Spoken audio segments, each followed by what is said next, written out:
안녕하세요. 착한 착각의 막내 보라돌이 보라입니다.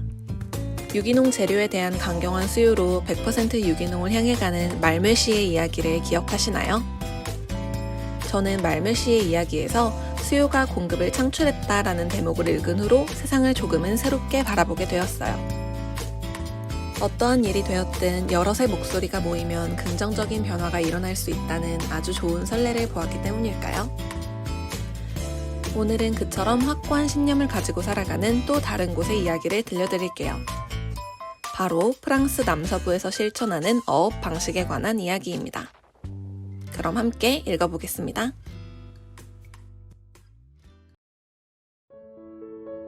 산업화된 어업 방식은 환경에 상당한 영향을 미친다. 인간이 먹을 물고기를 잡아 올리기 위해 해저 바닥을 긁는 트롤망이나 저인망은 바로 다시 바다에 버려질 수많은 물고기를 죽음으로 내몬다. 수치를 보자 아찔했다. 딸려온 부속 생물들, 즉 바다거북, 돌고래, 고래 등 적어도 1000만 톤 이상의 해양 동물이 매해 죽고 있다. 인간의 참치초밥을 위해 145종의 기타 해양 동물들이 계속해서 어망 안에서 죽어간다. 양식업이라고 상황이 나은 것은 아니다. 과밀화와 열악한 수질로 인해 양식 물고기들의 사망률은 30%에 이른다. 하지만 더 문제인 것은 양식 물고기의 사료를 위해 어획을 더 많이 해야 한다는 것이다. 1kg의 양식 어류를 먹이기 위해 2에서 5kg의 야생 어류가 어분으로 가공된다. 하지만 바다에도 역시 집약화의 유혹에 굴복하지 않은 사람들이 있다. 동이특이 한참 전 프랑스 남서부의 생장 드리지에서 안마리 베르제와 만났다. 씩씩한 그녀는 약 25년 전 이 도시 최초의 여성 선장이 됐다. 매일 새벽 그녀는 자신의 9m짜리 작은 배 나히카리에 올라 바다로 나간다. 바다에선 아무 소리도 들리지 않는다. 바다는 여전히 잠자고 있다. 안마리 베르제가 이야기한다. 닷줄을 푸는 건 마치 육지 세계를 떠나가는 것과 같습니다. 다른 차원으로 들어가는 것이죠. 아직 아침이 밝지 않았다. 그녀와 선원들은 일을 시작하기 전에 커피를 준비한다. 주홍빛 햇살이 수평선을 조금씩 밝힌다. 그녀가 말한다. 무분별한 공업형 어업 때문에 자원이 훼손되고 있습니다. 사람들은 바다에서 먹고 살고자 한 게 아니라 부유해지고 싶었던 겁니다. 안마리 베르제는 준악으로 대구를 잡는다.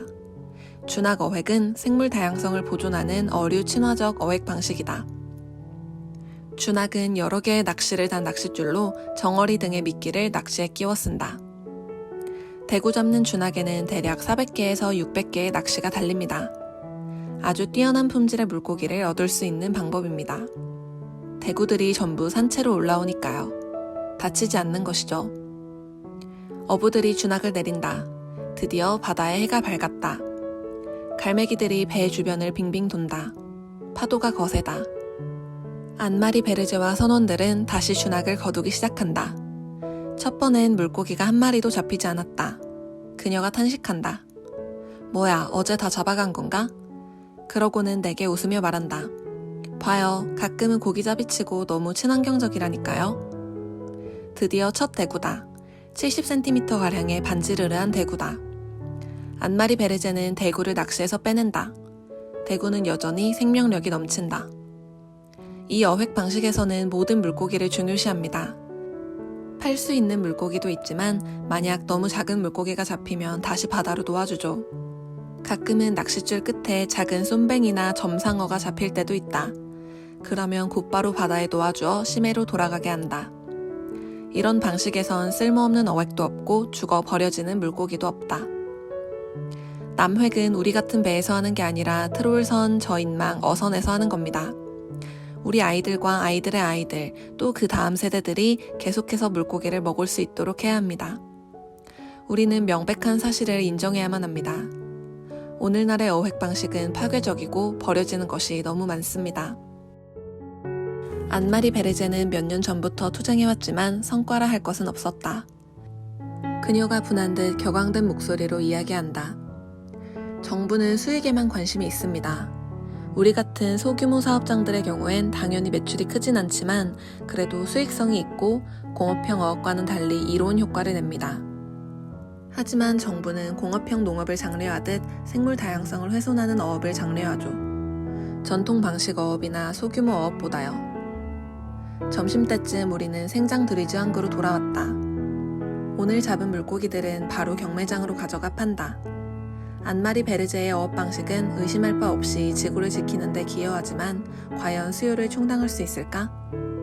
지난 20년 동안 우리의 어류 소비는 2배나 증가했다. 부두에서 내가 이에 대해 묻자 이렇게 대답했다. 실은 충분치 않을 수도 있습니다. 그래도 천문학적인 폐기물을 만들지 못하도록 공업형 어업을 더욱 강력하게 규제하는 것부터 시작해야 합니다. 그리고 조금 더 비싼 값을 내더라도 어류와 갑각류를 조금 덜 먹고 잘 먹는 게 중요합니다. 준학으로 잡은 어류나 통발로 잡은 갑각류를 선택하는 등 지속 가능한 어업으로 생산된 해산물을 구매해야 합니다.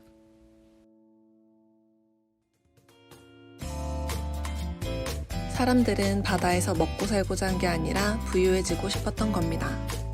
이 부분을 읽으며 저는 아프리카의 한 부족 이야기가 떠올랐어요. 그들은 사슴 사냥을 나가기 전에 꼭 기도를 한다고 해요. 우리의 끼니를 위해 잡게 될 사슴에게 정말 미안하고 또 감사하다고, 생명을 유지할 수 있을 만큼의 사냥만 하겠노라고, 고통 없이 편히 보내주겠다고.